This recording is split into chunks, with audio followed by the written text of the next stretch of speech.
Hi. So grateful. And times. All right, come on up. No, I'm grateful that for Abraham, of course, but more for Esther, that she is translating Abraham to us. And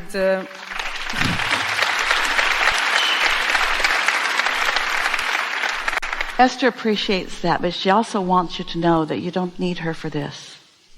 She's an example of letting it in, and she's been at it for a while, but you're letting it in too. but she led me to Abraham. Yeah, she made it more obvious. That's what we were talking about earlier, making your alignment more obvious. Yeah. And I'm very grateful that I live in the same lifetime as Esther, actually. Yeah. Yeah, well, you all keep doing that over and over and over again because you got a good thing going. In other words, you come in clusters. You do. You do. No. Yeah. My life, everything started with that book, Secret, with the book. And then I saw the movie later on with my boyfriend, now my husband. And obviously, I saw the old version of the movie with Esther in. And then we saw the movie again, and there wasn't Esther in. And I said to him, but where's the woman? And he said, what woman? But there is one woman missing. And I didn't know anything about Abraham or Esther. And then I felt the urge to seek her and to see who she is, because everything she said resonated with me. And I didn't know what we in her speech meant. Why did she say we all the time? And who are we? Weird, isn't it? And then, of course, it wasn't an accident, but something happened on Facebook or YouTube, I don't know. I saw Esther in her 40s with Jerry in some workshop, very small room, and she was talking about stream of well-being. And then I read about Esther and Abraham, and I understood the whole thing. Who are they, and what was she doing? And she was only a translator. So what you're describing is your steady point of attraction. And that's what we mean when we say you don't show up at the dock and miss your ship. There's another and another and another Yes. and another and another. In other words, whatever you are vibrationally ready to allow, there you are. Yes. Of course, that came only more and more of those things. And I think that I understand all the philosophy and the point and what Abraham says about life. Those are as good a words as any. This is how it goes. This is how it goes.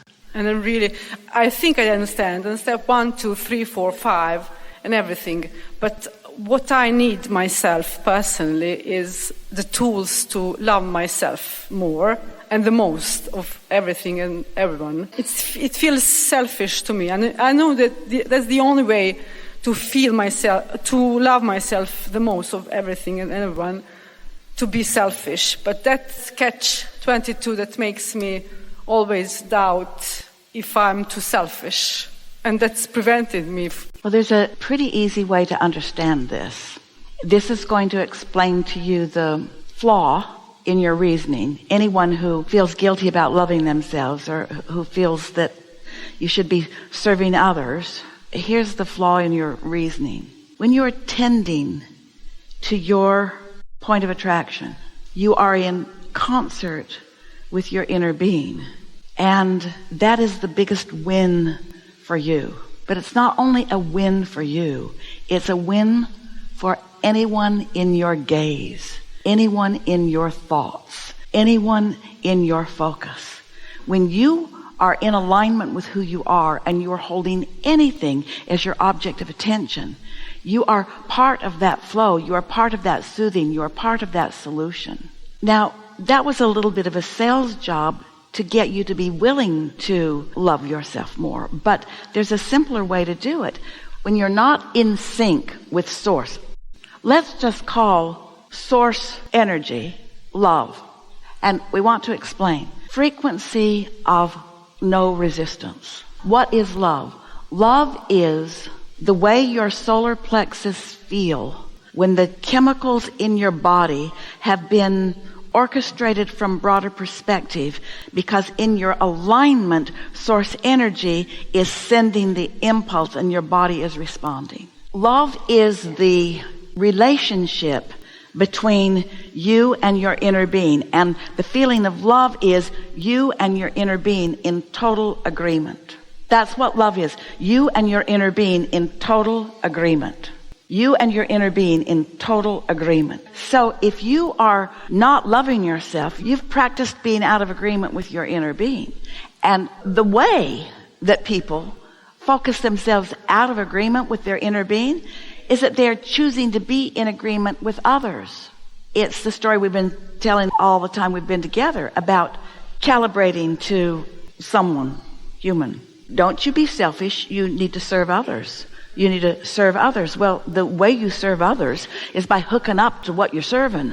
If you're not selfish enough to tune into all that you are, you don't have anything to give. And so it really is win-win.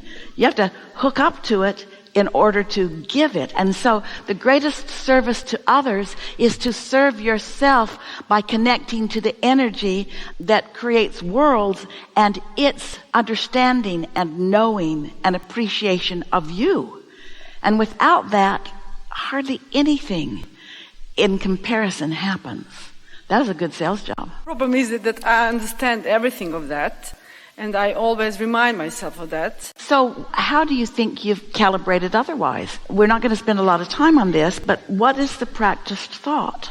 As you continue to say, I don't love myself. It's not that I don't love myself. I don't love myself enough for it to be Well, it doesn't matter the biggest love. the degree of it. Why in the world would you not love yourself when your inner being loves you so much? I know that. Well, you know what the ironic reason is? Oh, this is so good. Your inner being has such clear understanding of who you are, an absence of any resistance in that understanding. And when you don't match that, you feel terrible, and you relate it to the subject of loving yourself. Isn't that interesting? What word would you use that's on the other end of the stick from love? You said, I don't love myself enough. So what is the emotion that you want to assign to that? I don't love myself enough. What's on the other end of that? Love, Maybe loathe. I doubt. Not loathe. I don't love myself. Maybe I doubt myself, or I worry too much about other people. I think that comes in the way of loving myself first and foremost. I worry that I don't help enough, or I worry that I might hurt somebody. So my focus changes all the time. We have something very important for you to hear. You are not the law of attraction, and you are not the creator of their reality. And what happens to them is because they're matching up with something. And so you've got to give yourself a break and let all of them off the hook too. You're not doing that. So many people in your world, and it's true of all of you, in their lack of self-love, they've been looking for it somewhere, and they've been misunderstanding what it is, so they're trying to get it from you. And what makes them believe that you love them is that you serve them, that you think about them first, that you are considerate of them always, that you put yourself out, that the more pain that you experience, the more you love them. One day, many, many years ago, Esther gave someone in her family, a youngster, $50. And this little girl had never had $50 all at once. And she went to her mother and she said, oh, I feel so guilty. Esther gave me $50. And her mother explained, oh, that's like $1 to Esther. Well, wrong message. We want to say to you, first of all, stop saying this. Stop saying that you don't love yourself. Stop saying that you don't love yourself enough. That's not helping. That's just keeping it going. But it feels like, well, I need to say where I am in order to explain so that I can find a solution. Let's think about everything like this. The focus on what I don't have is not going to get me what I want. The law of attraction doesn't work that way. And we know you know that. That's what you keep trying to explain. You know all of this stuff. So I just need some. Is there anybody you're pretty sure you love? Yes. Who is it? Just tell us the one that comes most easily to mind. My kids. All right, so which one? So focus on someone that you know for sure that you love. You know what you're doing when you do that? Self-love. Because you are choosing an object of attention that's matching you up with your inner being. That's self-love. when you feel doubt, not self-love. When you feel sure, self-love. So is there anything you're sure about? That love I'm sure about to my kids. So interesting, isn't it? I'm sure about that love. So there's no doubt then, is there? Doubt was what you were putting on the other end of that stick. Isn't that interesting? Is it starting to break through just a little bit? Isn't it shocking? Abraham, you mean I don't have to choose them or me? That when I love them, I'm also choosing me? That any time that I'm wise enough and deliberate enough to focus upon something that feels good, and I stay there long enough until I feel that crescendo, that escalation in that feeling, until I've connected with love, that now I am love. Self-love is being love. And it doesn't matter what the object of your attention is. Self-love is being love. Being who you really are. Jerry wanted to put on all the spines of all the books in all the bookstores, self-help from your total self. Because he wanted to emphasize that that alignment is where all the help comes from. Is that helpful at all? Yes. That's big, isn't it? When you are loving anything, you're practicing self-love. I actually felt it with my kids. I was completely without resistance. And I guess I was more in sync with my inner So now being. we're going to give you another tool. Because we know you're there. We know you got that. You felt that shift. Your point of attraction shifted. Here's the next tool in our bag of tricks. Self-love is focusing on something that evokes that feeling of love. Just stay there for a little bit. Let different things come to mind. You can make a list, or you can choose one thing. Because in a focused moment, with no distraction, there is an automatic escalation so that you can feel it more and feel it more. So when you feel like you're in love with someone, actually, they're not the reason for your love that you think. You're just using them as the excuse to tune into who you really are. Even when you are loving your child or your lover and you feel so in love, what that feeling is alignment with your inner being. So when you say to someone, if you were really accurate, instead of saying, I love you so much, what you would say if you were really wanting to be vibrationally accurate is, my attention upon you has connected me with what is love. I'm not sure they're going to understand that, but...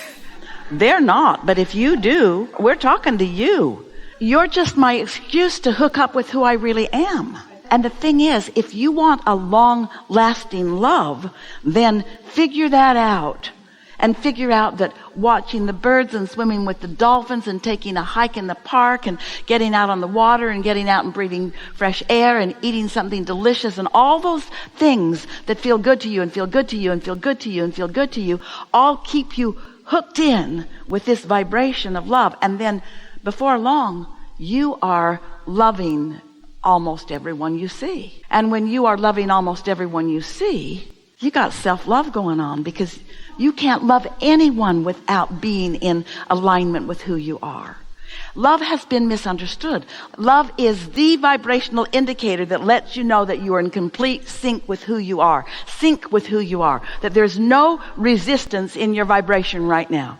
Right now I'm tuned in, tapped in, turned on, and I'm holding you as my object of attention. And it looks like I'm in love with you, but really I'm just love looking at you.